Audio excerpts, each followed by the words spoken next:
All right, shalom. Shalom, family. Welcome back. This is the Kingdom of Israel. And you all know this is our regular scheduled Sabbath day discussion. And we're going to read from the Bible. We're going to read scriptures from the Bible. But what we're not going to do is cater to religion, Catholicism, Christianity, Judaism. We're not going to do that. We're going to focus on the truth about Israel, who the people really are. We're going to focus on the heritage. So in the image above, you see a gang of white Hebrew Israelites. These are the people that in this day and time, they claim, that they are the true Judeans. And there's a whole lot of speculation around the veracity of their stance or their position. But I understand, and like a number of you know, they can't be the true people from the book. So today, though, we're going to read from Wisdom of Solomon, chapter 2, and I may read all the way through to chapter 3, chapter 4, however time allows for me to go through it. Thank you all for coming into the live, okay? So in reading this, as I'm telling you, we're not going to deal with religion. We're going to take these verses and we're going to make them practical to today's time, that we can understand, for the most part, how to make these verses useful. Otherwise, folks are reading these verses and they are not really getting any understanding, from the verses. So thank you all for coming into the live. So we're going to focus on allegory. We're going to look at the hidden meaning in these verses. We're going to do that. We're going to make that different. The allegory, the hidden meaning. Okay? So you all share the live, repost the live, you add the live to your story.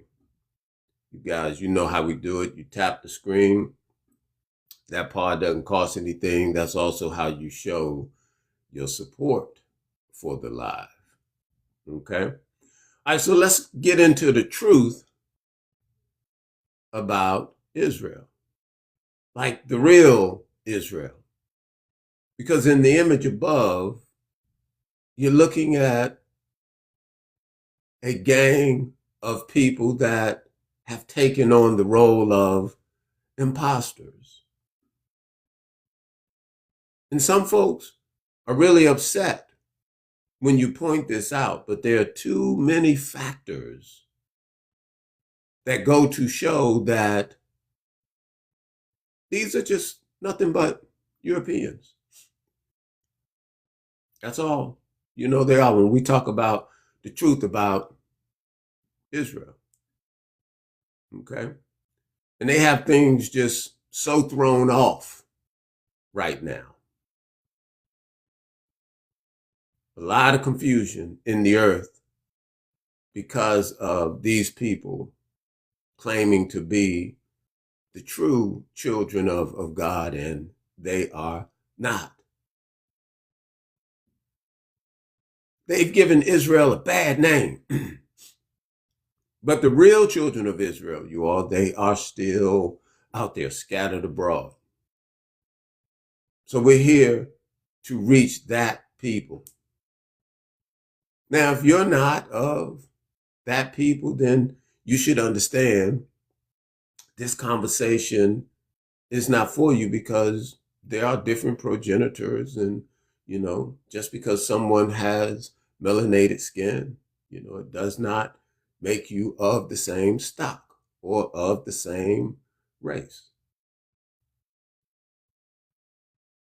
And it's sad because within religion, they tell you, oh, don't talk about your race. But in the Bible itself, it makes mention of race. And I pointed that out last week when he said, stick to your stock and magnify your race. But see, they don't deal with that in the religion. And that's why we don't fool with religion. But thank you all for coming into live. So we're going to jump right off into it as we expose even more these imposters that go around and parade as if they are the real people. And I have to focus on that one thing that the president of Egypt, you all know, Nasser, when he stated, man, they left such a dark complected people. How did they come back so pale? How did it happen? So let's open up with the Wisdom of Solomon, chapter 2, reading out of the Apocrypha. Let's start there. For the ungodly said, in the image of this picture above, this is the ungodly. They are definitely the ungodly. The ungodly said, reasoning with themselves, but not aright. Our life is short and tedious, and in death of a man there is no remedy. Neither was there any man known to have returned from the grave.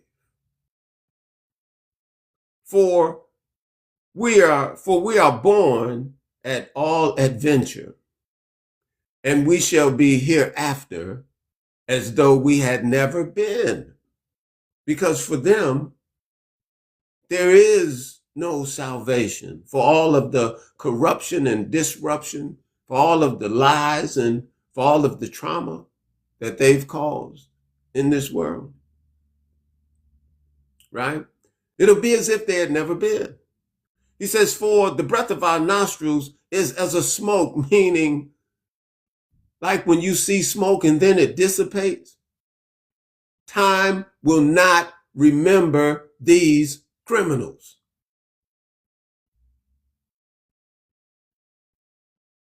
He says, and a little spark in the moving of our heart, which being extinguished, because the evil can't continue. You all, thank you for coming into the live. The evil and the corruption, it just can't go on. Reading out of the book, The Wisdom of Solomon, chapter 2. Number 3. He says, which being extinguished, our body shall turn into ashes, and our spirit shall vanish as the soft air. And our name shall be forgotten in time. These liars, these criminals, and those that deal with the American pragmatism, the whole plight of European superiority, which in all understanding, they are an inferior people. None of it will be remembered. They will be removed from the annals of history because of the corruption. The only thing we'll have is that record to help us understand how not to be, what not to do. But they will not have the fame and the glory that they have now today. There is no God Bless America or Make America Great Again or the Greater Israel Project. None of that is going to stand in remembrance. All they're going to be known for is the great failure that they are. So he says,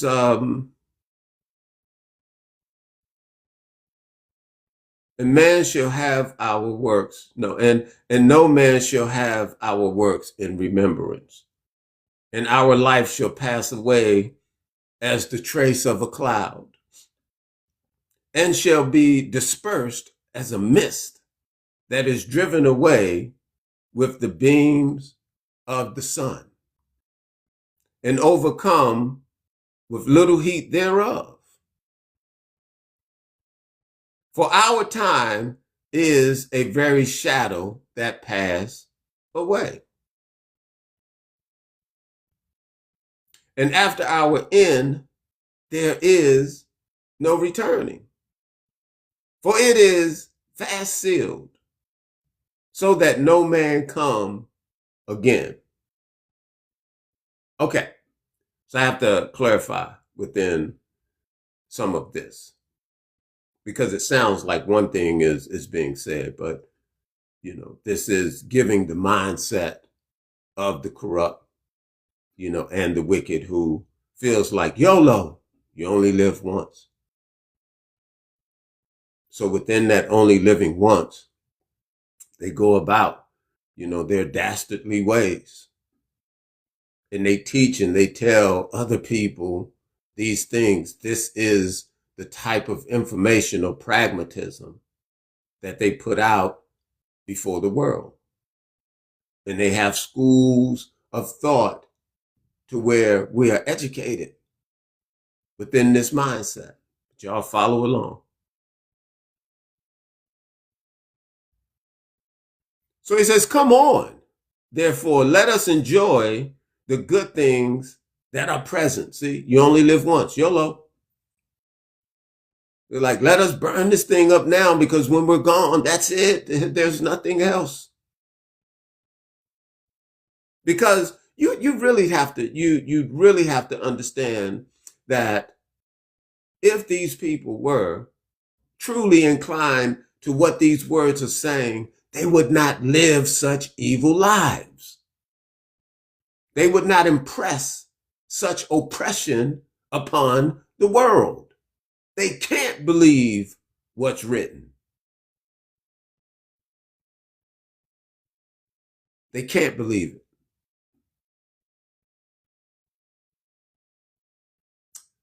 They said, let us enjoy the good things that are present.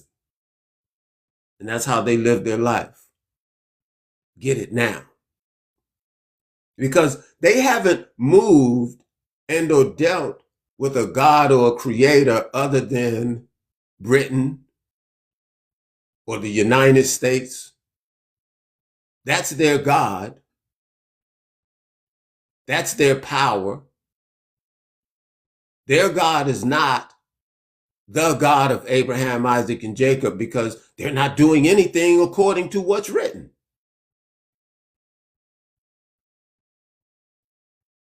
As we talk about the truth about Israel and how these people have given Israel a bad name. It's unacceptable. But we're going to clear it up, because the real children of Israel are still out there, scattered abroad. And it's expressed that they will not follow another.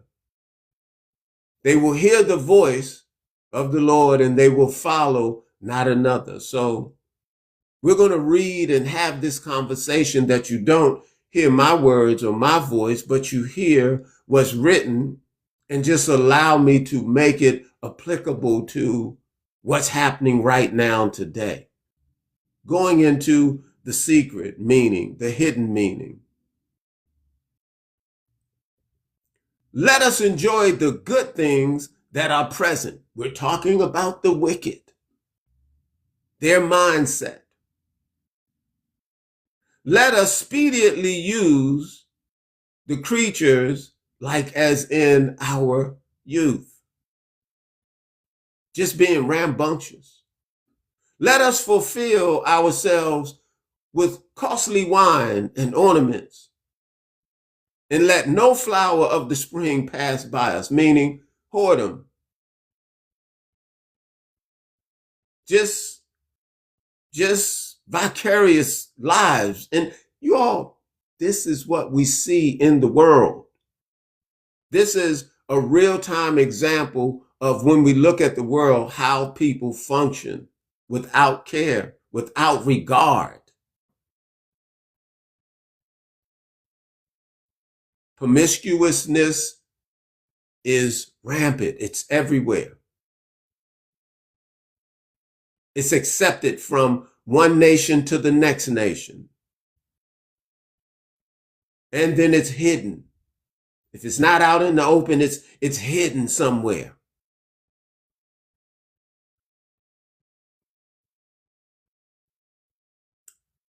Number 8, let us crown ourselves with rosebuds before they be withered. In other words, let's plunder for as much as we can, because when we get older, then we may not have. So let us right now, let us plunder, let us teach our children how to plunder, so that we'll forever be in a better situation and or place.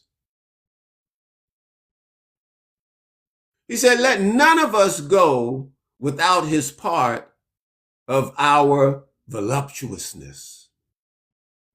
This is the mind of the wicked. We're reading out of the Wisdom of Solomon, chapter 2. Let us leave tokens of our joyfulness in every place. The wickedness, the corruption, the lying history, the imagery. For this is our portion, and our lot is this.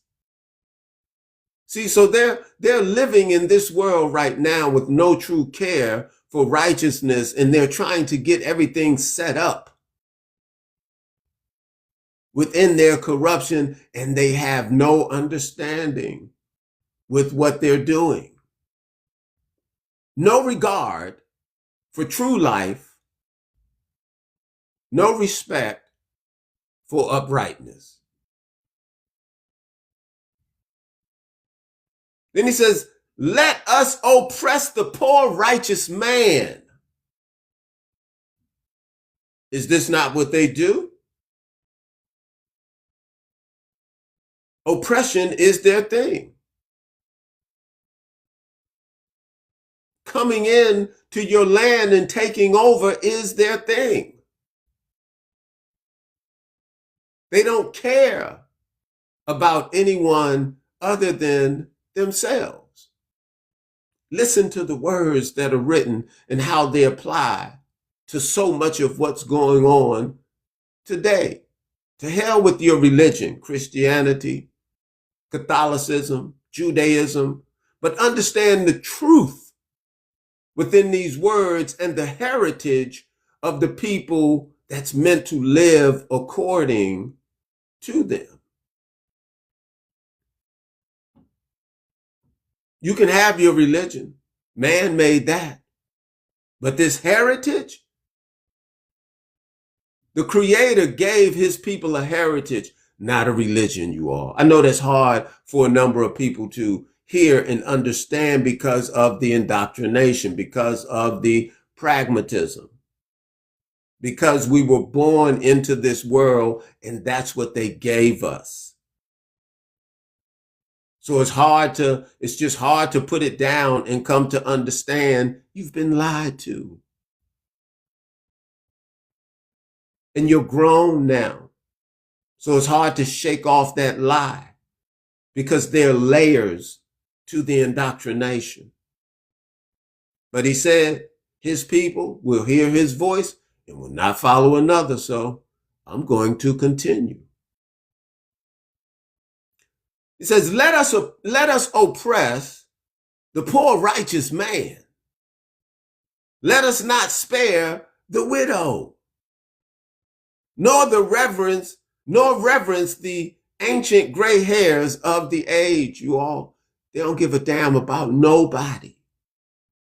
All they care about are themselves. And they want you to think they're working within the name of God. But let's continue with the mindset of the wicked and see how it applies so much, even to the image of those that are in this picture that perpetrate to be something they're not. This is all costume and theater. Smoke to soon and or never be seen again. Thank you, Lord. He says, let our strength be the law of justice. They want their strength to be the law of justice, which it tells us they go about to create mischief with the law. Is that not what they do? The world court and international law applies to anybody and everybody but them.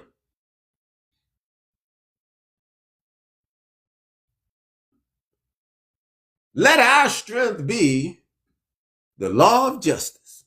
Sounds good, right? For that which is feeble is found to be nothing worth. Meaning they use the law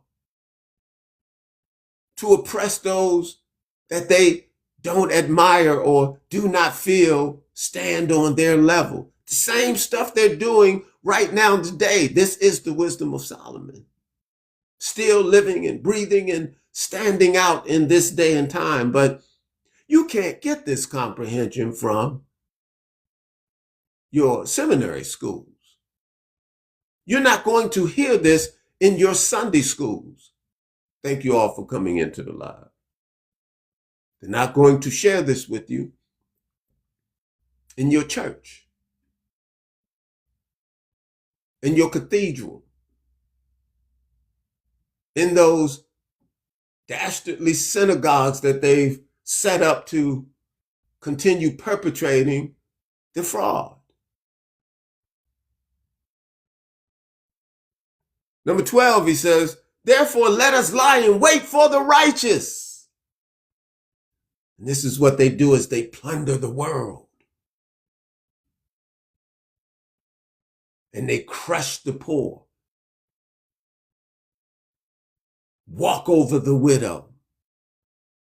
No regard for the old, for the young, but yet they want you to consider them to be the people of God. Let's talk about the truth about Israel, the real Israel,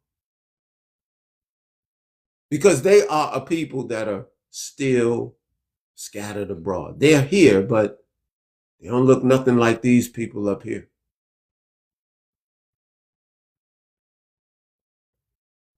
Let us therefore lie in wait for the righteous man. Why do they lie in wait for the righteous man? Because he would expose them in their wickedness.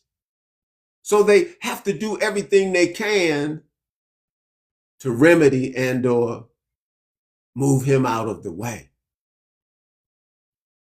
And that's what they spend their money and their marketing on. Anyone that looks to point out the fraud that they do, then they have all these agencies and organizations, and they have millions and billions of dollars centered around how they can destroy someone's life, someone's character, because they can't handle the truth, because they don't like the fact that in this day and time, they're being exposed more than ever. Let us lie in wait for the righteous, because he is not for our turn. That's what I was saying. And he is clean, contrary to our doings. As we speak about the oppression that they bring about in this world. Global oppression.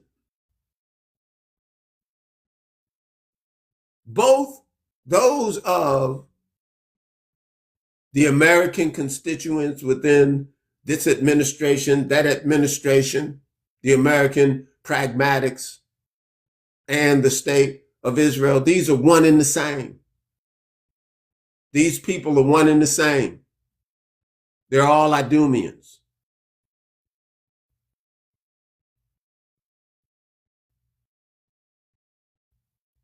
They're all liars, thieves.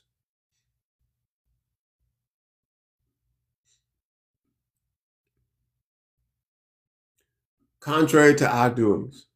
He upbraideth us with our offending the law, pointing it out, you all, that they're dastardly. They're corrupt. Their law of justice, it's not, there's no justice in it. It's a policy. It's a procedure. It's not even law. It's a law of mischief. He says, and object to our infamy, the transgressions of our education. This is pointing out their corruption. These words speak volumes today if we understand who and or what it applies to as we deal with the allegory, the hidden meaning, to bring it to its stance today, exposing those that walk around and parade themselves to be a righteous people, and they're nothing but wolves, going about to see who they can devour.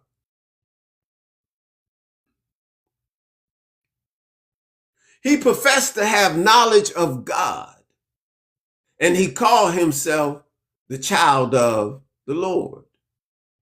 He was made to reprove our thoughts, talking about the righteous man. Like this conversation right here is to reprove their thoughts, but they reject it because they're not here for correction. They're here for destruction.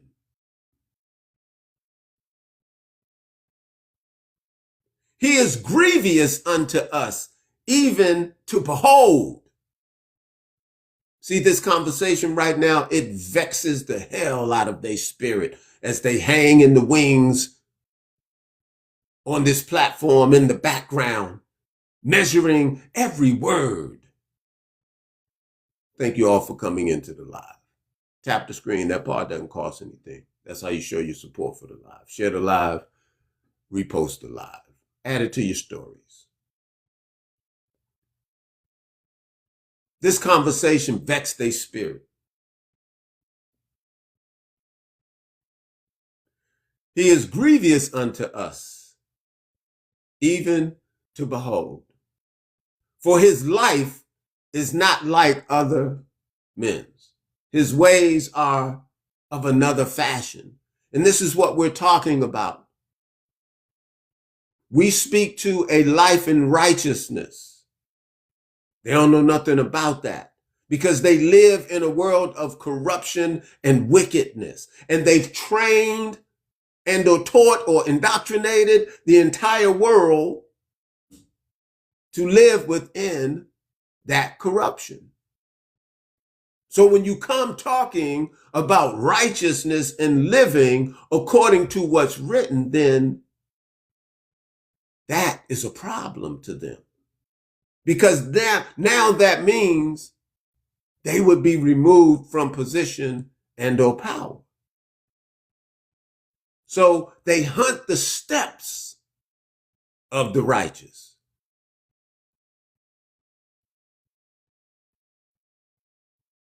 He says, we are esteemed of him as counterfeits. Y'all listen to what's written. How it applies to this day to those that proclaim to be Jews but are not.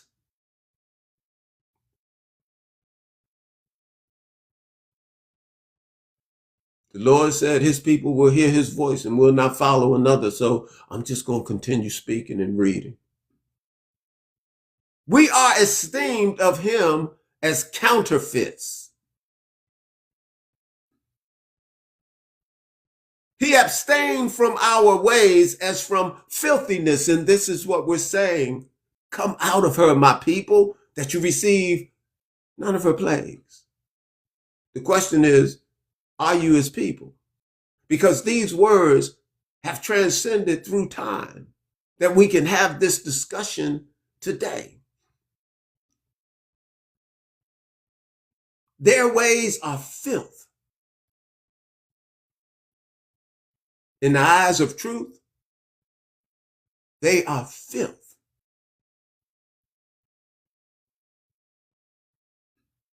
He pronounced the end of the just to be blessed, and marked his boast that God is his Father.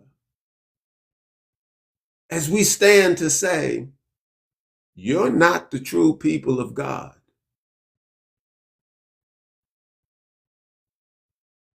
But the real children of Israel, you all, they're still out there. And unfortunately, these people have given the name Israel a bad name.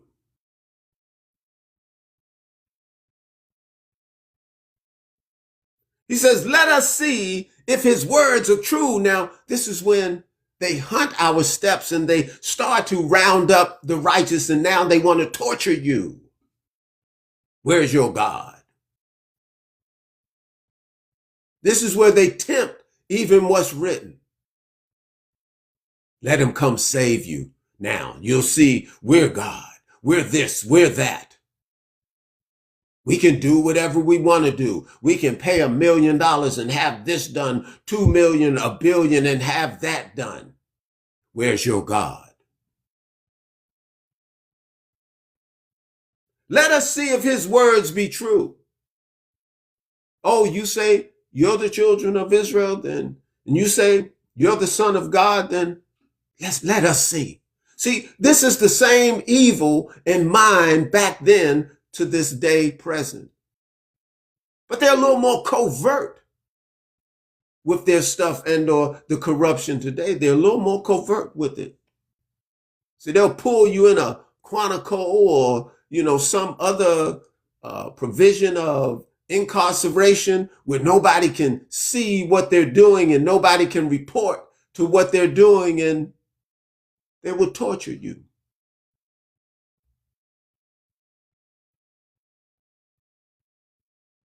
To see if you will denounce. If you'll denounce righteousness to save your life. But in these writings, he say, if you try to save your life, you're going to lose it. So just hang on in there. Deal whatever the pain and the suffering may be at their hands. Just hang on in there. Don't give them the glory of watching you fold. So they could say, see, I knew it. I knew it.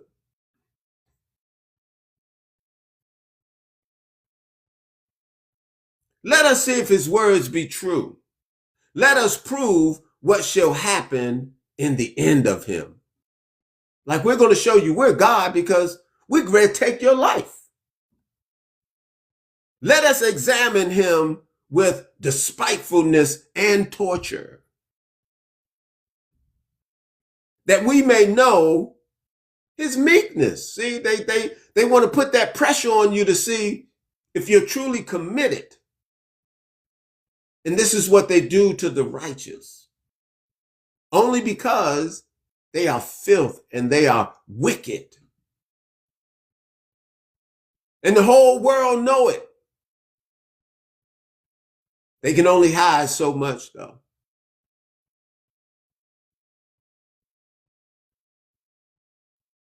That we may know his meekness, meaning his true commitment to principle and to the word and to the lifestyle that he professed. And prove his patience. See, they just want to see how long is it going to take before you break. It's a game to them. wickedness, corruption, evil, it's a game to them. They have no respect for genuine life. As we talk about the truth about Israel, we're dealing with this from the stand of our Prophecy 2026 series, continuing to look at what's happening in the world right now based on these words that were written so long ago. But yet, the book is no more sealed. The famine in the land is over from the standpoint of not being able to comprehend what's written. We're not falling for the foolishness of your religion and your hooping and hollering and the Baptist preaching and jumping around and motivational speeches. We ain't falling for that no more. For your philosophies and the vain deceit, we're not here for that anymore. We're determining righteousness. We're exposing the corruption and the wicked. So that makes us the enemy. And that makes you my enemy. Wickedness is the enemy to righteousness. Righteousness has become the enemy to that which is wicked.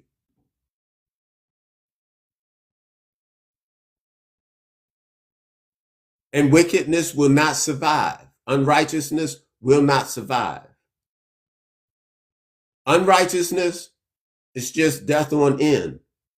And as you see through their leadership, the state of the world, everything is in decay. That cannot be sustained. Life is to thrive. That's a different vibration, a different standard, a different rule, a different way. They do not have it within them to purport righteousness. If they did, they would have done it by now. All they know is evil, corruption, degradation, deception. That's all they do. That's all they know. They lie with a smile on their face. They're double-minded. They're unstable in all of their ways. They want to prove his patience. Number 20, let us condemn him with a shameful death. This is what we're saying. They come after the righteous, those that seek to expose their fraud.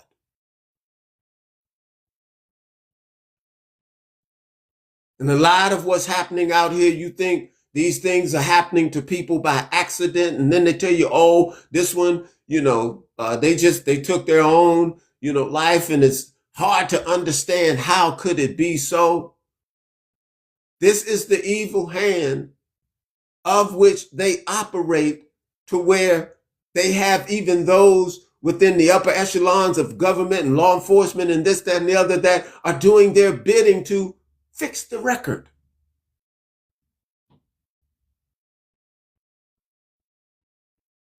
They're underground with bloody mattresses, and nobody speaks to what in the hell is going on. They sweep it under the rug real quick. No more follow through. None. You hear nothing else about it. No one charged.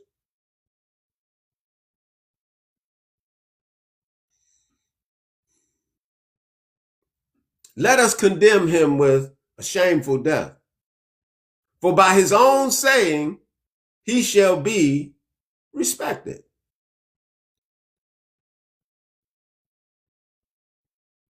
Say, well, since he say he the son of God, then by his own saying, let him be respected. But we're going to give him a shameful death.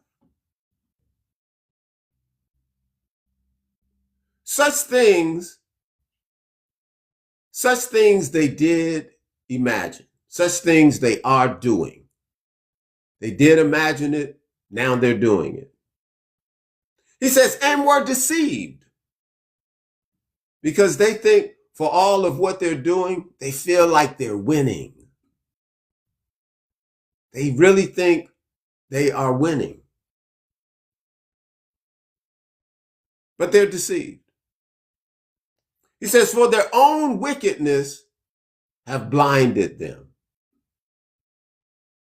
Because they truly believe they're over in that region and they feel like God have put them in that region and or in that place when it was the CIA or the MI6 or the American military or the British, army. That's who put them there. It wasn't the hand of God that put them there, because in the writings, the hand of God said the entire body of the kingdom of Israel would return to that region, not just one tribe. There's no writing anywhere that says one tribe is going to go in.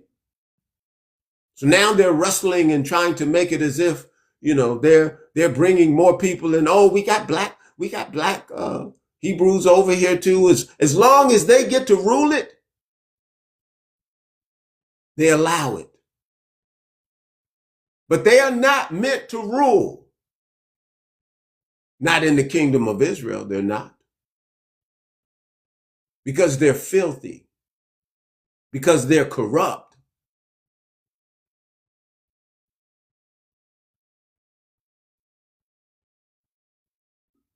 And the word speaks endotel for those who can see. You may ignore it if you decide to, but what's written is written. The mystery and or the secret within the allegory is now being expressed. For their own wickedness have blinded them. As for the mysteries of God, meaning the secrets, and this is what we're talking about, because a number of you will read these writings and literally go on and not understand really what you've just looked at. But there is an undertone to these writings based on the mystery, the secret. Why would they say the mystery of God, and yet a number of you feel like anybody can pick the book up and read it? Some of you say, I can read for myself. But due to the mystery of God, you can read all day long. It just says you'll never understand truly what's being said. And then you'll have someone such as myself that will come along and explain within that mystery, and then you get upset. Oh, who is who? Who are you? You ain't nobody. Okay. I'm not going to argue with you. But I know the road that I've traveled and how I've come to this point to be able to articulate what it is that I'm saying and those things that I'm seeing.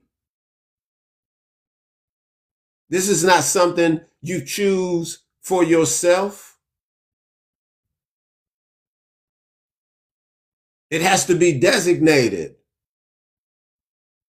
for you. Otherwise, you can't do this. This work is not for the faint in heart. The truth will get you murked, as they say in the streets. Telling the truth will have you displaced.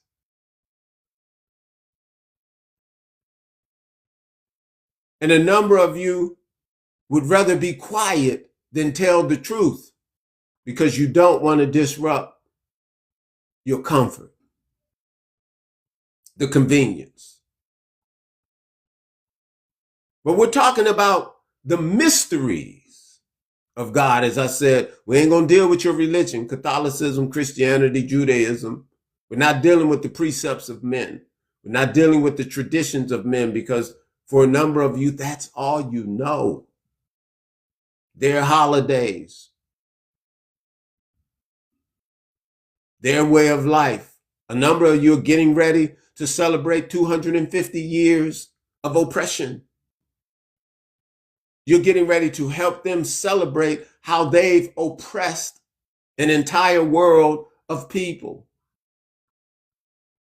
And you don't see nothing wrong with it because it's just a celebration. Oh, it's just fireworks. Oh, it's just this. It's corrupt. It's evil. It's a reminder of the disruption, the dysfunction. Oh, but you don't see it that way. As for the mysteries of God, number 22, Wisdom of Solomon 2:22. As for the mysteries of God, they knew them not. Within all of these seminary schools and all of your ministers and bishops with the collars and with the papers, they don't understand these writings. They pretend just like these people pretend. We're in a world of pretenders. The imagination has run rampant. And when the truth comes out, they seek to suppress it because it impacts their money. They've turned the word of God into an industry for them to profit. And you all say nothing. Just proud about your false religion.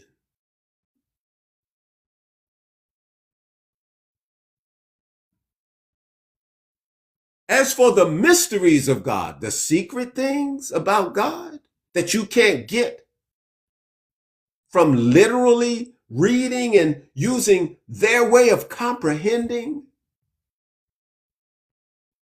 See, what they teach and what's taught through God, two different things. You're using your senses from a carnal perspective. But in the word or through the mystery of God, you have to know how to exercise your sense.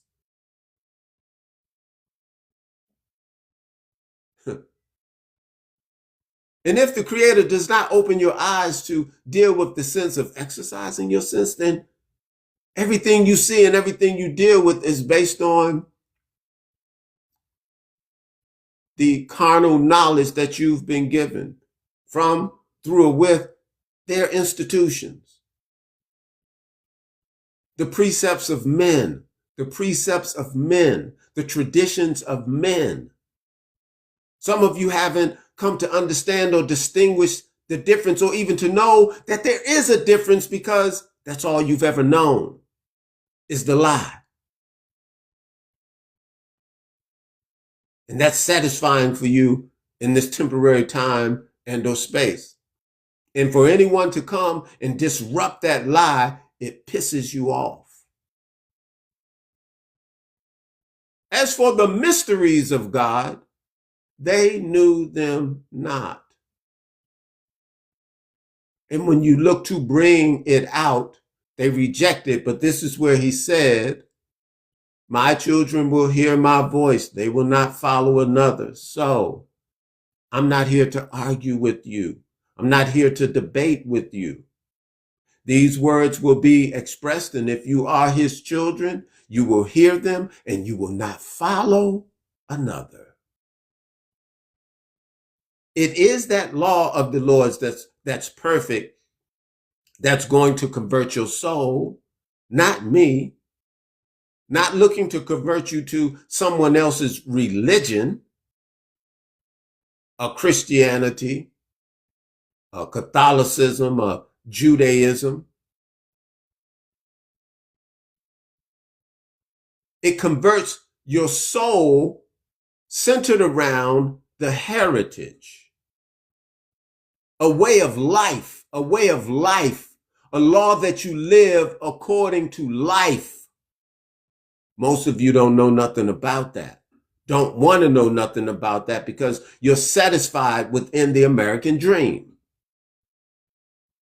You're satisfied within the imagination that they've created, American dream. It's not real.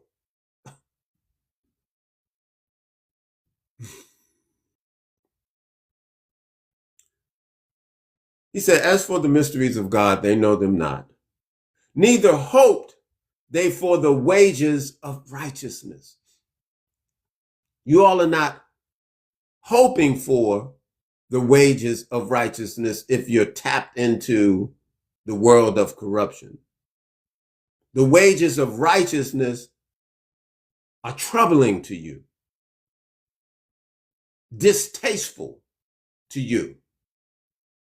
You abhor the ways of righteousness.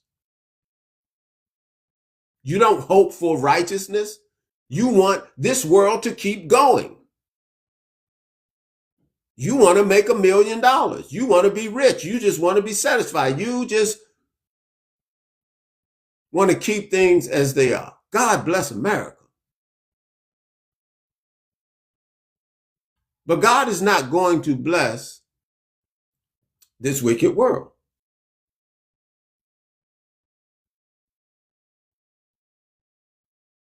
Thank you all for coming into the live. I tell you, tap the screen. That part doesn't cost anything. Share the live, repost the live. Neither hope they for the wages of righteousness. And this is what you hear me talk about. The reward of the wicked, the reward for the righteous.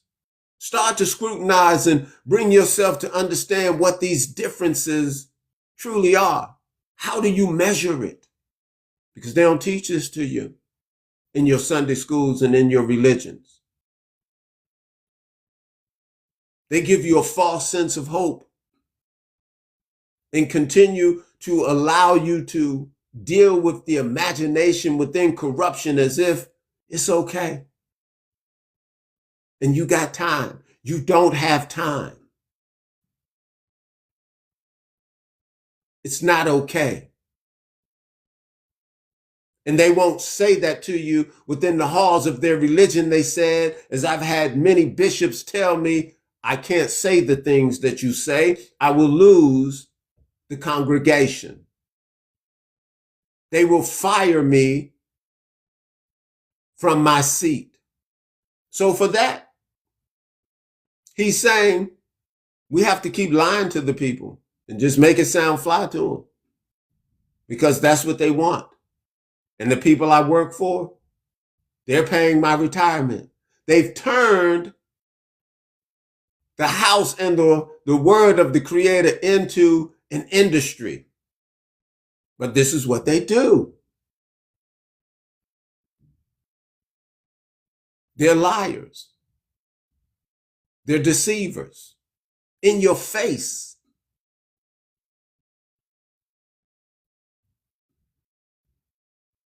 Neither hope they for the wages of righteousness, nor discerned a reward for blameless souls, meaning you're not considering to abstain from wickedness, to denounce the corruption in the world today, how that's going to be to your benefit, that you be blameless to your soul. Otherwise, you're an individual that have not considered the reward for righteousness, and you've accepted the reward for the wicked as a way of life. In the name of religion, false hope to no salvation. But it makes you feel good. It does make you feel good.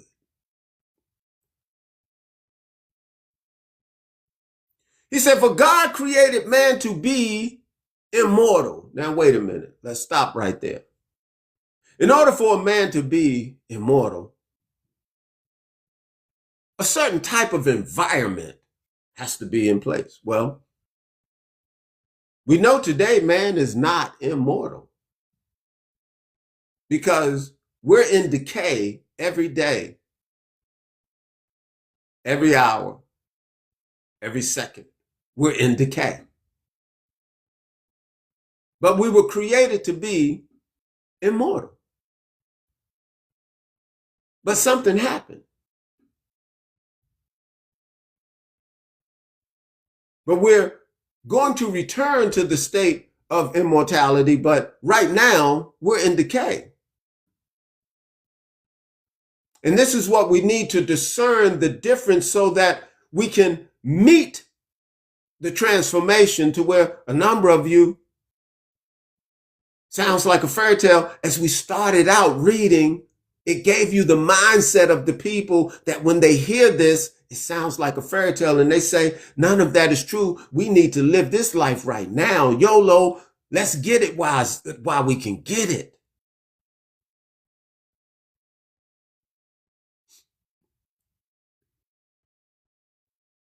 God created man to be immortal, meaning righteous, everlasting, without decay. Everything in pristine condition. And some of you are mad because I'm here promoting righteousness. And I'm stepping on your corruption, your wicked, the evil, I'm pointing these things out and it makes you mad. You don't even understand why you don't like the words that are coming out of my mouth, but you're mad.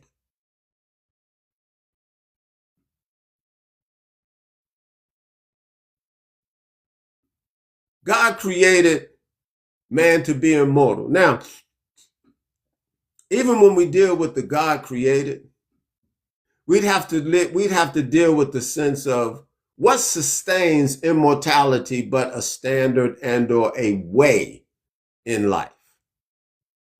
So when you talk about God and through the creation, it's substantiated through a rule, a standard, a law. You reject it from the sense of what I'm saying to you here as it pertains to immortality, but yet you live your life according to a wicked rule, way, law, policy, procedure, you name it, politics, religion. It's all centered around some standard and a way of life that keeps you in decay. But you ain't recognized it just yet for a number of you, that you need to pivot.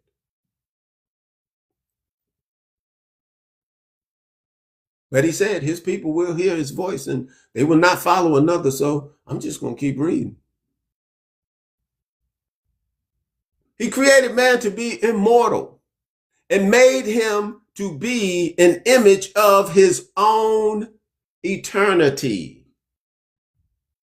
To dwell in eternity, you have to live according to a system, a perfect standard. In the world today, they tell you there's no such thing as perfect. They're setting you up for failure when everything in the writing says be perfect. We don't understand what that is. So they've told you, oh, no one has been perfect but Jesus Christ. Jesus Christ, the only man that has come to be perfect. And in the book, it gives you examples of other people that have been or are called perfect. And we need to aspire to be perfect.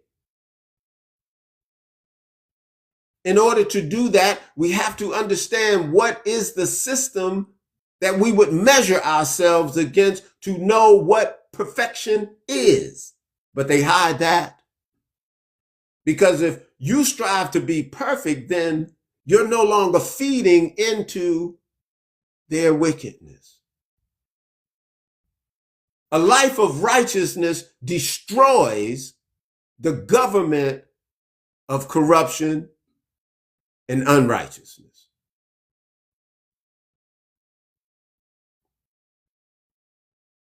Number 24. Nevertheless, through envy of the devil came death into the world. So right now we're dealing with the envy of the devil, the deceiver.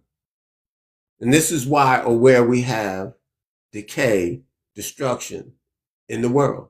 And those who facilitated you all, it's the envy of the devil that we have this decay, destruction, oppression. These people work for the devil. It's just that simple. Their God is the devil, who has a limited sense of power. You see that in Luke 4:6. He says he has a limited sense of power and he'll give it to those that worship and or follow his law, his rule, his way on earth. And if you don't see it, then you just don't see it. But it's happening right in front of your eyes in real time. That's what makes the mystery, uncovering the secret, pulling the veil off of these words that you can see in real time, what you've been missing. That if it mean anything to you, that you can pump your brakes, that you can snap out of the trance.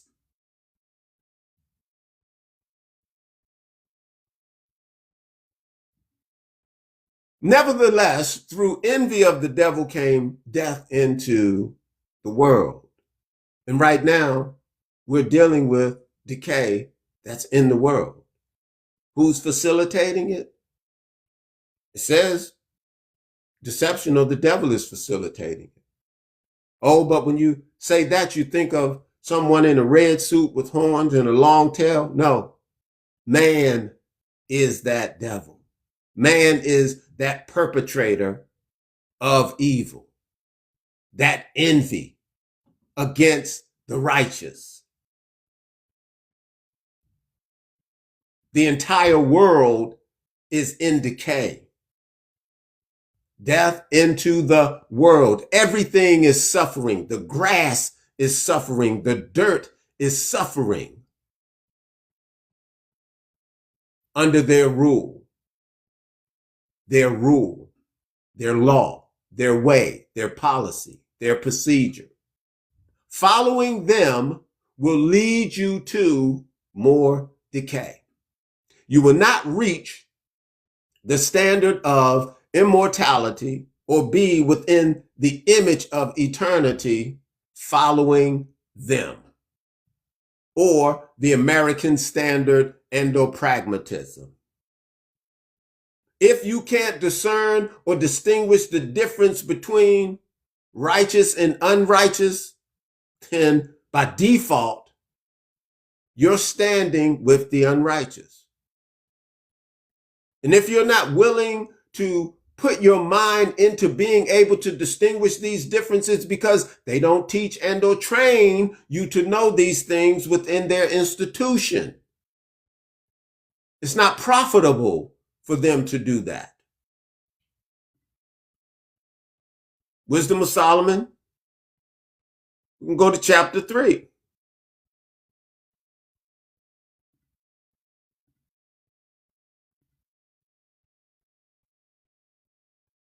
Number 1, he says, but the souls of the righteous are in the hand of God. The souls of the righteous are bound to the law, guided by that law of life. There shall no torment touch them. What is that saying?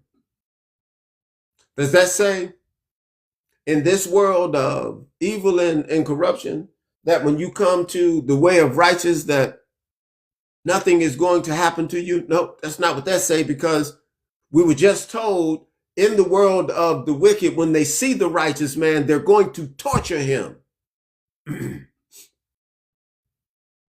They're going to see if you're committed to your righteousness. But when you understand the pristine purity of eternity and being in that image, then you understand they can't hurt the integrity of what you are.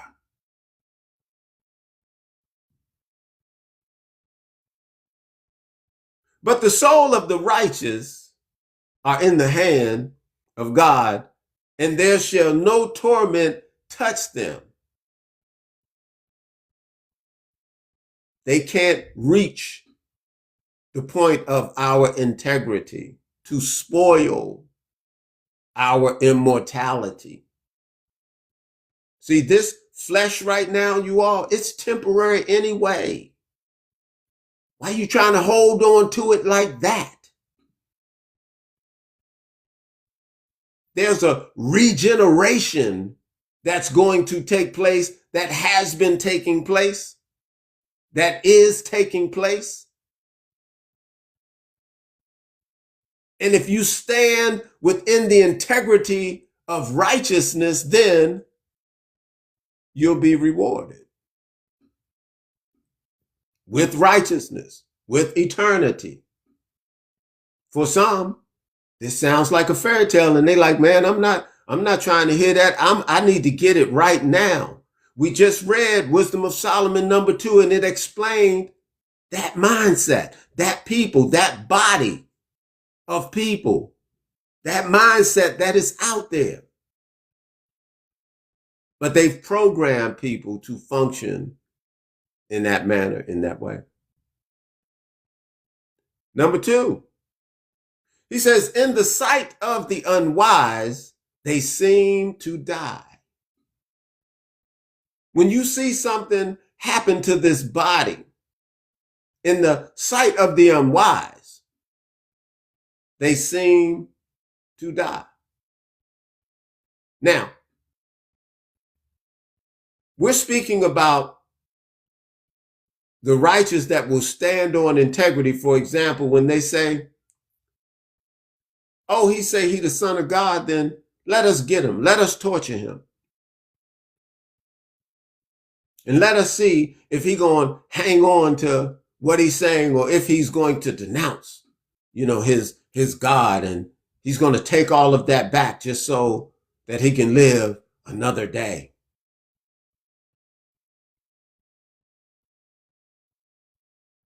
When you understand the integrity of eternity, then you realize there's nothing they can do, but in the sight of the unwise, it appears that they took your life.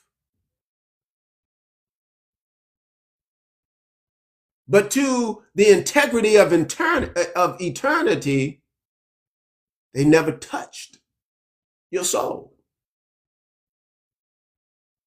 But this vessel is temporary, you all. Why are you trying to hold on as if it has such great value? It does not. The value is in the celestial flesh. Some of you don't know what I'm talking about. But we've talked about that too. We've shown in the writing where that is expressed also, the different types of flesh. So here we are in this terrestrial flesh, and we're trying to cling on to it as if it has value when it's meant to fall, because it can't hold eternity. It can't hold all knowledge, wisdom. It will not allow for the true essence and manifestation of God to be in the flesh. And when it say in the flesh, it's not talking about a terrestrial flesh. It's speaking of the celestial flesh, but they don't teach you that in the seminary schools. You don't get that within Catholicism or Judaism.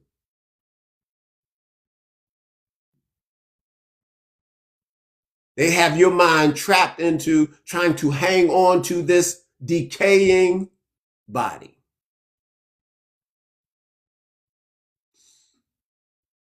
In sight of the unwise, they seem to die. And their departure is taken for misery. I hope y'all understand. For those of you that like have just come in and you really don't know where I am and you've missed, all of the top part of what was expressed. But they take the departure for misery because they feel as if they just tortured this poor righteous individual or righteous individuals in general. And if you understand righteousness and you know this vessel is temporary and whatever the pain is temporary, you will not sacrifice the tenets of righteousness to save your life that is fleeting every day anyway. You'll stand on the principle of righteousness to maintain eternity, to stand in the image of eternity, in the name of righteousness. But to them, it seems as if it was miserable for you.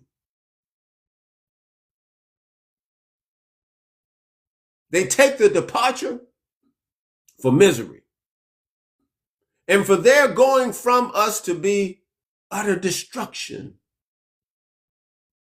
He says, but they are in peace. To be absent this decaying flesh and to stand for righteousness, to no longer be in this vessel, you will stand in peace. Now, for whatever reason, we've been told or made to believe that you can live any kind of life you want. And whenever you leave this vessel, oh, now you're in peace. It's not so. Everybody's not standing in peace because they're not putting the work and or the time in to protect the value of the soul. They've been led into the deception of those that envy the righteous. And their aim is to diminish and or to misplace as many souls as possible, no different than what they do in real time on the earth to the terrestrial flesh. They displace, disrupt, disorganize.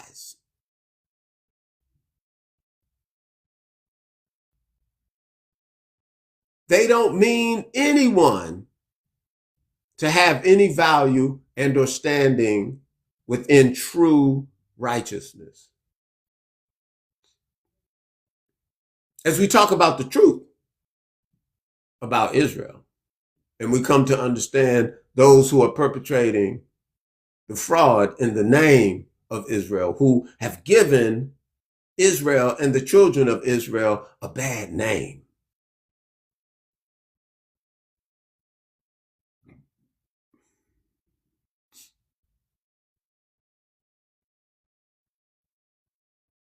He says, for though they be punished in the sight of men, yet there is hope full of immortality. Does that mean that when you leave this body, that you go into immortality? No, that's not what it means. What this is saying when it talks about yet there is hope full of immortality, it's saying in that time, on that day, when the transition happens, because when you leave this body, the transition does not happen at that point to where you're just totally into the celestial flesh. That's not what that means. But there's an event that's going to take place. And for those souls that have managed to maintain the standards of immortality, when that event takes place, where it says hope full of immortality, the hope is expectation. then shall they be given the celestial flesh.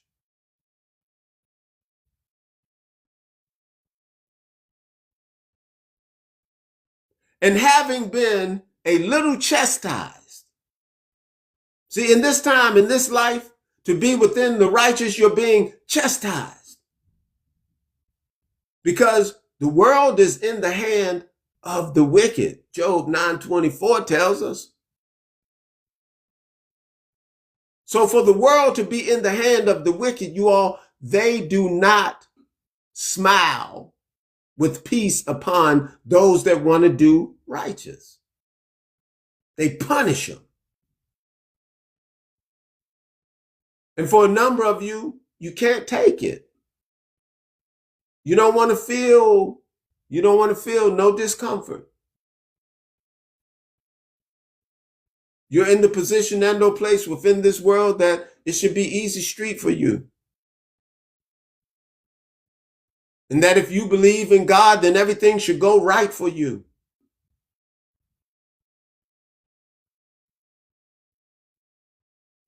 And that to be and or believe in God, nothing goes wrong. But in the world of the wicked, they hunt for the righteous. And then when they find you, they want to torture you to see, do you really mean what it is that you're saying? And having been a little chastised, they shall be greatly rewarded. This is why you have to stand to the end to overcome, that you will be greatly rewarded. But for a number of you, that's not good enough. You rather run with the wicked and take whatever gain or benefit you can get in this miserable life, that you want to act as if it ain't miserable. Oh, I'm just living golden. Oh, it's just, you're lying. This world is toe up. Everybody's dealing with mental health issues. Everybody is depressed. And if you say you're not, you're lying.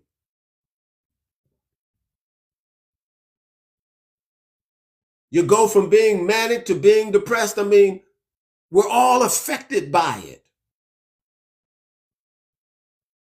But some people, they hide it much better than others, and they use the face of their money to make it as if life is just so good, no problems, no worry, just be happy.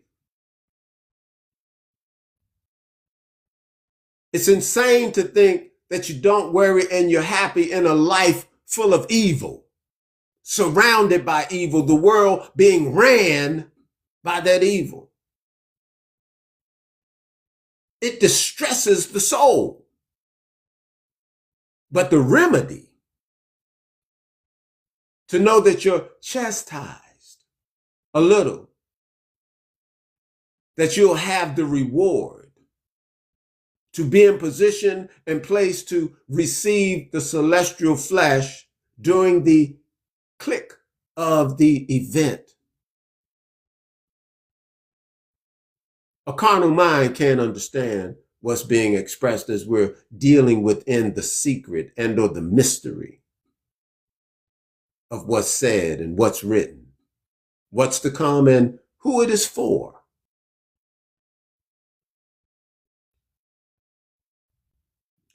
And having been a little chastised, they shall be greatly rewarded. For God proved them, not all people, but those that can endure to the end. These are the ones that are going to be greatly rewarded. A number of you, you're not even thinking about enduring to the end. I mean, you give up every day. You feed into the unrighteousness. You cater and you promote it. They shall be greatly rewarded, for God proved them and found them worthy for himself, meaning to receive immortality and to have the celestial flesh, to be heirs, that you can understand the manifestation of God in the flesh, not this decaying flesh, but the celestial flesh. To then stand and rule the world in righteousness. Some of y'all ain't ready. You don't know what the hell I'm talking about. You ain't never heard this before, so it sounds like preposterous to you because they don't teach this in the seminary schools.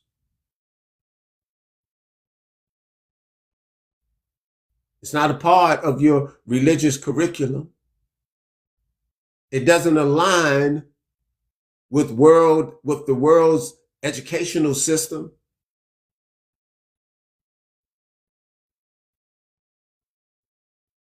As someone told me before. So you mean to tell me throughout all of these venues, they got it all wrong, and you're telling me right? Yes, I'm telling you right. Yes, they got it all wrong. I ain't listening to you. No problem. It's not me that's talking. I'm reading and giving you the sense within the word. But he said his people, his children will hear his voice and they will not follow another. So when I ain't hearing that. It just says to me, you're not his people. See, I'm not caught up in it from that standpoint. I'm not trying to convert this and convert that. And no, because it's already expressed. It's the law of the Lord that's going to convert the soul. I don't have any power with that. And you're here, you're going to have to save yourself. You're going to have to understand what it means to salvage your soul. I can only point you in the direction to where the tools are that you can use to clean yourself up. That you can be submerged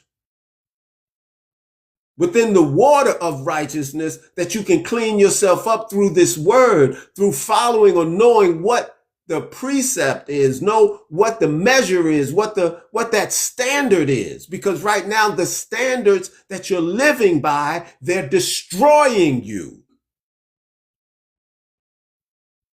The standards that you're living by today, they are destroying you.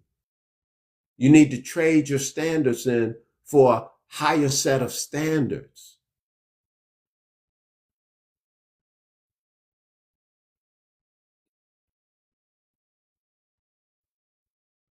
He said, but for God hath proven them and found them worthy for himself. As gold in a furnace hath he tried them. See, you have to be tried in this world to even understand if you're worthy of a world in righteousness. The transition. If you can reject this world within all of its corruption, and you can mentally separate yourself from those things and you don't allow yourself to be entrapped by it, then you can show yourself worthy for the transition.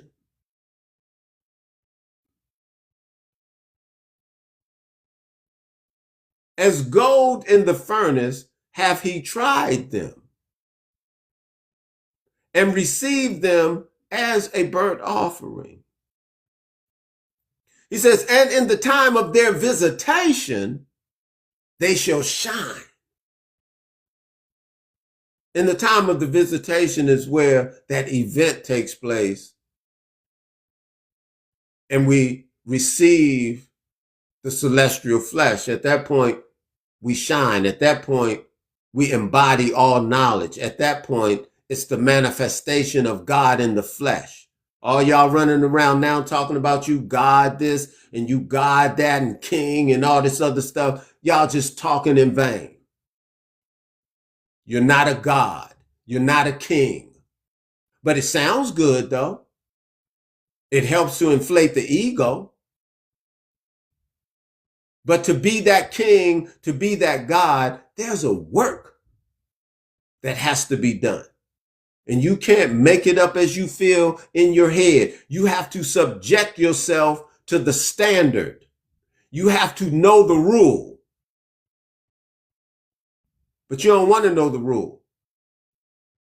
You want to do their rule. You want to create what feels good and what seems right to you. And in that, you fail.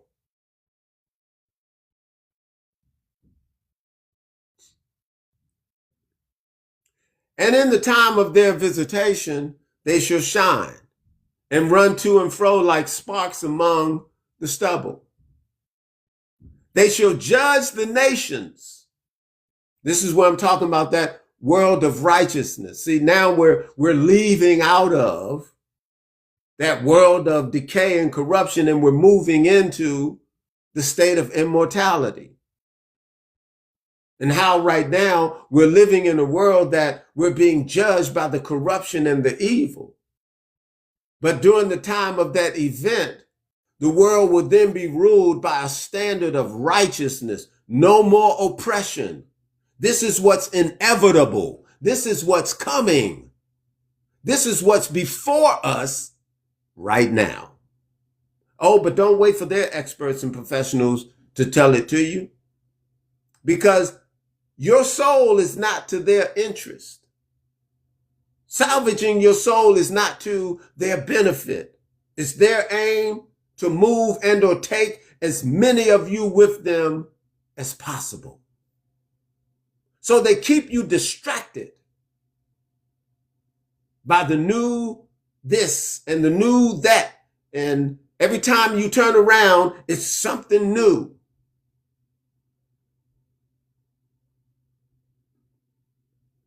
They shall judge the nations and have dominion over the people. What are we talking about? The world is going to be ruled within righteousness. A certain group of people will be given the knowledge to govern. It ain't going to be no democracy. It ain't going to be no God bless America. All of that will be like smoke. Forgotten. He said they will not talk about the days of Egypt and what transpired with Moses. It's like we will now be moving and or living within a different state of existence, pure righteousness. And the entire world will be governed by that standard. For some of you, I know it's hard to understand what's being expressed because we only know this corrupt world, but I'm just telling you based on what's written to prepare for the transition.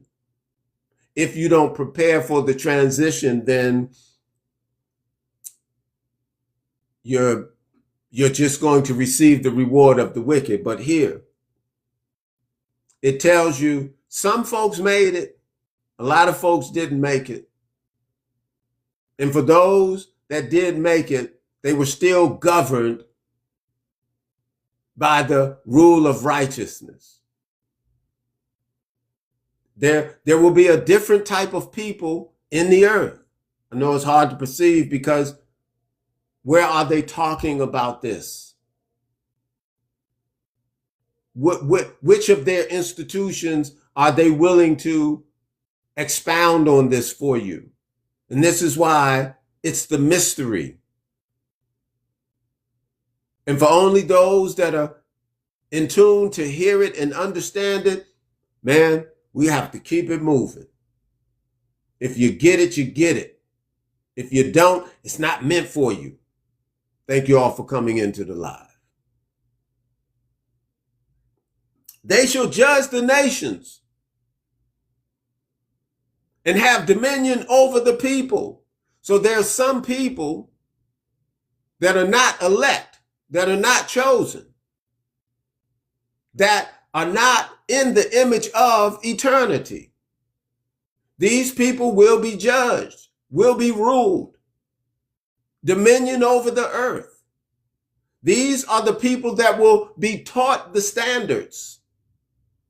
But you'll have a group of elect that are all-knowing, that are the manifestation of God in the flesh. We ain't talking about many gods, and we're not talking about that. It's that they are the heirs within righteousness. So they know what a God knows. In these vessels that we're in right now, we can't sustain, we can't hold total righteousness. As they say, we only use 10% of our brain. That's because we're in decay. But in the state of eternity, there we have the full embodiment of all knowledge, all wisdom, all understanding, all knowing. But for a number of you, that's hard to perceive. And there will be a class of people that don't have that flesh of the celestial flesh. And that's where when it says, no weapon formed against me shall prosper, that's what it's talking about. When you have that celestial flesh, there's nothing they can invent that will diminish your life. They can no longer hurt you at that point. You run around right now within the false sense of your religion, talking about no weapon formed against me shall prosper. Somebody pull out one of them pea shooters and they'll take your life. So the weapon it did prosper. So that verse and these things are talking about a time within the transformation. These words aren't meant to be taken lightly and or in vain. I'm coming down. I'm about to close here soon too. Shortly out of Solomon number 3. Wisdom of Solomon, chapter 3. So he said, they shall judge the nations and have dominion over the people, and their Lord shall reign forever. So when it says, and their Lord shall reign forever, it's talking about that law, that standard. Because that is the Lord. That is the thing that we serve. I know for some, I'd have to say that we need to spend a little more time, on that. They put their trust in him and shall understand the truth. You put your trust in the value of the law because that's where the truth is. So it's saying him. But again, the allegory, you all. This is just talking about the standard to life, the law of life. You put your trust in the precept. You put your trust in the commandment. You put your trust in what's written. You put your trust in the law that you live by, because that's the thing that the entire world is going to be governed by. Like right now, the entire world is being governed by corruption. Standards, procedures, policies. It's just going to switch. He says, and such as be faithful in love shall abide in him. Being faithful in love is not talking about a love as to how you make me feel. Faithful in the law. Understanding how to live according to the law. Faithful. Shall abide with him, as he says, if you're living according to this law, then you can stand in righteousness. If you don't, then you can't abide. If you think you're going to live in the manner and the way they live today, then you can't be there. For grace and mercy is to his saints. For grace and mercy is to his saints, meaning right now in this time dispensation that we're under the hand of evil, we have grace to get it right. And we have his mercy that we haven't been destroyed.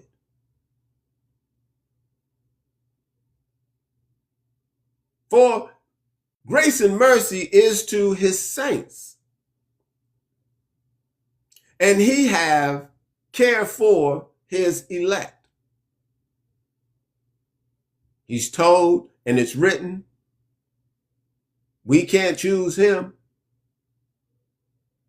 He's already chosen who's a part of his fold. But in the religion, they got y'all thinking you can choose to be in the stead or in the realm of God. No. Unfortunately, they've lied to you once again. But within the religion, that thing feels good to you to hear it that way, so you accept it like that. All of you want to think you got some personal relationship with God, just keep lying to yourself. Just keep lying to yourself because it makes you feel good. I get it. But if you're not going to abide to the standard of righteousness, you don't have no relationship with God. He just said you won't be able to abide with him. Only those that are working in the standard can abide with him. So your personal relationship is in vain because you're trying to make up some stuff. Because in Christianity, they've spoiled your mind. He says, but the ungodly shall be punished according to their own imagination. This is what I'm saying. You think you got some relationship with God. It's of your own imagination and you're going to be punished for that. I have to be the one to tell you because your ministers and your bishops and, your Sunday school, they're not giving you the truth. They're helping to cater to your addiction,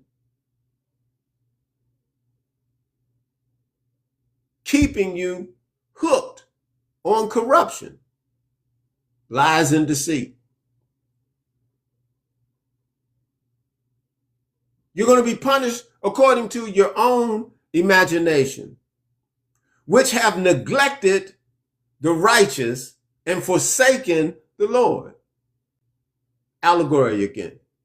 Which have neglected the righteous. You don't want to deal with the standards.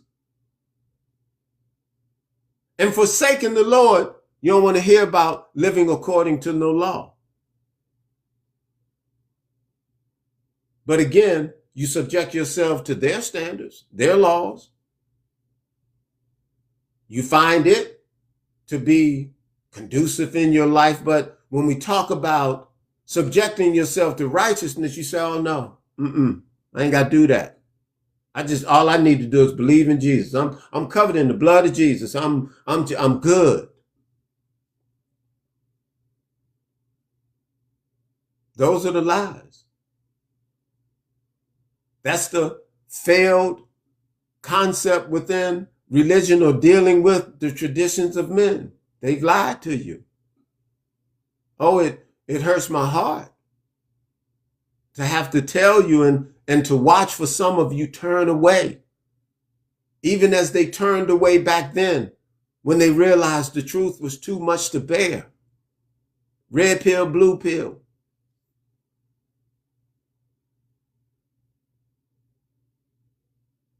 Number 11, he says, for whoso despise wisdom in nature, he is miserable. If you despise the standards of righteousness, even within this world of corruption, no matter how good you smile and how much money you have, you're miserable. You can smile and look good in front of people, but no one can see the torture that's going on in your mind. The mental health crisis thing, you all, it's real. And because we don't know the standards of righteousness, we suffer.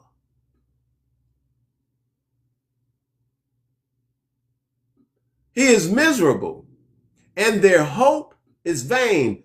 As long as you're dealing within these false senses of the rule, the policies and procedures, the way of life, your expectations are vain. For their hope is vain. Hope is expectation. Whatever you're thinking you're going to get out of this life within the wicked, this corrupt life, is vain.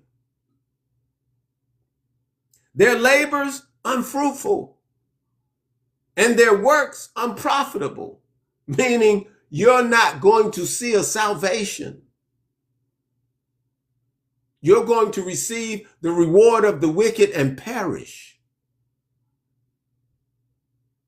He said their wives are foolish, meaning the state of our women, foolish. And their children, wicked. It told us in the Bible that the neglect of our women has positioned to where now our women are raising monsters. This is what's written. And we can see the effect of it in this life in real time. Because we refuse to deal with righteousness, you all, look at what it's doing to us. Our women, it says, they're foolish because they're teaching corruption to our children as if they don't know any better. So the children are coming up and all they know is wickedness. Let me pivot real quick. We're going to come back to this Wisdom of Solomon 3:12. Let me pivot real quick to Ecclesiasticus 17 and 16 real quick. Off of that verse where it just talked about the children being wicked. Ecclesiasticus 17:16, it says, every man from his youth is given to evil. Every man from his youth is given to evil. Looking at what our mothers have trained or what institutions they've sent us to. And as I said before, when we come out of our mother's womb, we're instantly inundated with wickedness. Some folks say, oh, don't talk about my mama like that. Well, your mama, my mama, the women of the world today have been corrupt. And for that reason, the children are corrupt because our women haven't been taught the standard of righteousness. Our women have been given the standards of corruption. This is pragmatism. These are the traditions of men. So now we're in a battle to change the manner and or the way that we think, to get our women to understand the thing that they must know and the thing that they must teach in order to raise up the nation. But let me finish this. Every man from his youth is given to evil. Neither could they make themselves fleshly hearts for stoning, meaning a fleshly heart for stoning means the child is not able to determine what's righteous because they're given to corruption. So they don't have the thing that can give them this thing called a fleshly heart, which is a righteous heart. So you have that stony heart, which is set within corruption. Now let me go back to the Wisdom of Solomon 3.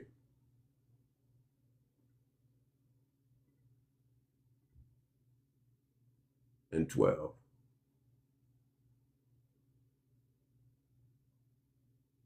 We're going to go down to 19 and we're going to be done. So it says, their wives are foolish. Our women, they're foolish because they're not teaching within the standards of righteousness. They're teaching within the traditions and the precepts of men. And their children, wicked. Their offspring is cursed. Oh, don't use that word. They're like, don't talk about me. I'm not cursed. Well, we have to understand what it means in the sense of being cursed. Their offspring are cursed. Wherefore blessed is the barren that is undefiled, which have not known the sinful bed. Oh my goodness. She shall have fruit in the visitation of souls. Wow. So the offspring is cursed. Like looking at the way these children are coming out, today, it's just corruption on top of corruption. There's no direction. There's no, reproving. There's no instruction. Wherefore the blessed is the barren that is undefiled, meaning the young child or the woman that is not engaging within these activities. She's fortunate because she's not getting ready to bring a child into this world to corrupt the child. It says she shall have fruit in the visitation of souls. If she does not have a child in this dispensation, it speaks that her understanding and her ability to deal with the soul and or to live amongst the righteousness, she'll find the concept of family or children or, that camaraderie necessary to be accepted in righteousness. Because it's hard for some women that aren't able, to have children. Then he says, blessed, and blessed is the eunuch, which with his hands have wrought no iniquity. Basically, for those that can understand how to control these sexual impulses, because for men, we're just trained to be like sex crazy. Our sex drive and everything is promiscuous. We will not deny ourselves the lust within sex. And we try to make it as if it's righteous. There's some excuse for being lustful. To have this woman, that woman, and to not be committed to a woman. And to have girlfriends and all this other stuff. We try to make it to be a righteous thing. We'll overlook it. I know I used to feel that way. I know I did. I was a good person. Until I came to understand the qualifications for a good person, did I then learn I'm corrupt. And had to use those standards to change the value and or the principle or the thing that I live by. It's not easy, but it's worth it. He says, nor imagine wicked things against God. For unto him shall be given the special gift of faith and an inheritance in the temple of the Lord more acceptable to his mind. He says, for the glorious is the fruit of good labor. We don't know what good labor is because all we're given is the labor within corruption. And when someone comes and wants to talk about making a change or inserting a change or you need to pivot, it's offensive to a number of you.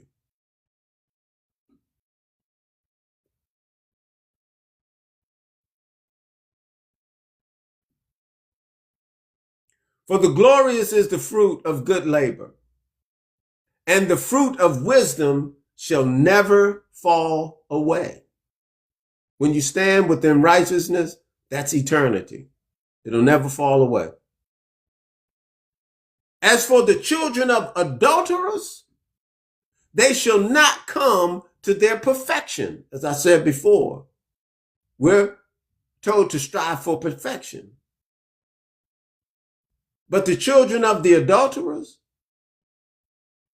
the foolish women, the wicked children, they're going to perish. It's as if they were born in vain.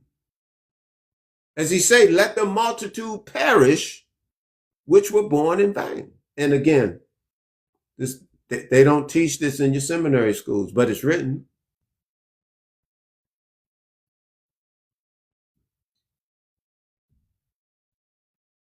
They shall not come to their perfection, and the seed of an unrighteous bed shall be rooted out.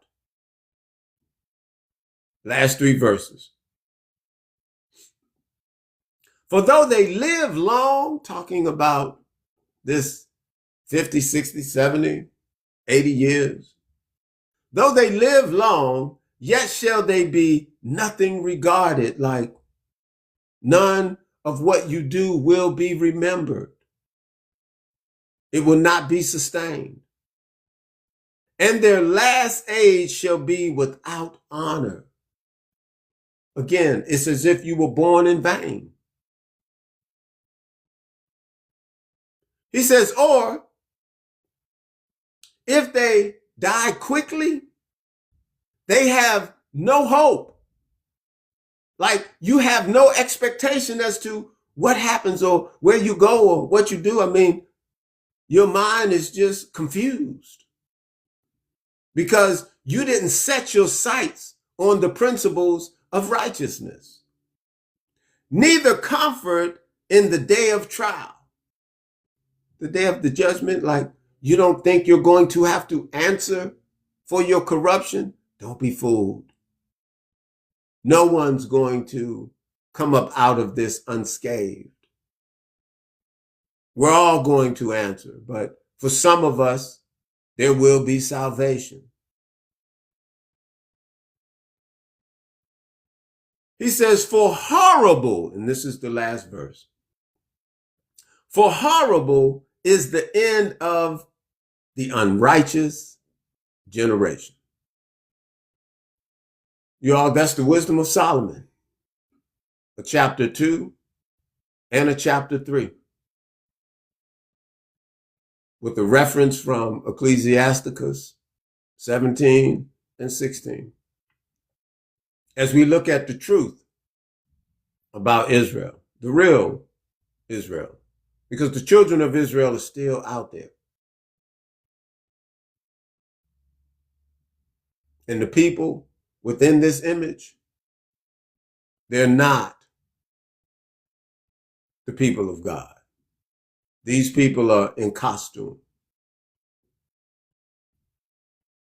These are that unrighteous generation. These are those that live and thrive within the world of the wicked. But their end is at hand. As we continue to have conversations about distinguishing the difference between righteousness and unrighteousness, then those of you that are meant to stand with righteousness, you'll correct yourself. You'll know what it means to save your soul, to salvage your soul, and what instruments are necessary that help to make you be perfect and prepared for the transition. Now, those of you that have no idea what I'm talking about and you come up into the chat and you want to make your nonsense remarks, no problem. In fact, why are you here? You can go elsewhere to be entertained, but you're that evil, you're that corruption that's being talked about, and you're the one that want to continue in the disruption. You enjoy being with liars and thieves. You enjoy the benefit of unrighteousness. And you want the world to stay just as it is so that you can continue to have whatever measly convenience that you have. But your end is already written. So with that, I say shalom, you all. And I thank you all for coming out and for sharing the live and being a part, of this discussion. So when I get off, for any of what you missed, I'm gonna put the link in my bio, right on my page. If you go where it says Saturday at 11, right under that, you'll see a link. If you click that link, it'll take you to the YouTube channel. That's the Kingdom of Israel. You got to give me 5 minutes to switch the link out, because right now the link will take you to the other page that I use for conversations when we're talking about other events that are happening in the world. But when we get off of this, we're going to put the link up to the YouTube channel. You all make sure you subscribe to the YouTube channel. Now, the link that's up, you can subscribe to that channel as well, and we have great discussions on that one. But if you want this conversation, it's going to be on the YouTube channel for the Kingdom of Israel. Now, you can't just go to YouTube and put in the Kingdom of Israel. It's like it won't take you, to my page unless you put in the Kingdom of Israel Prophecy 2026. Now, that might get you, to my page if you put it in like that. If you don't wait for the link and you just want to search it in YouTube. All right. So I appreciate you all for coming, into the live. Hopefully it was edifying. Hopefully it was something that, you were able to learn. And until the next time, I say shalom. You all be safe out there. Good morning, good evening, good night, wherever you are. Thank you all. Enjoy the rest of the Sabbath.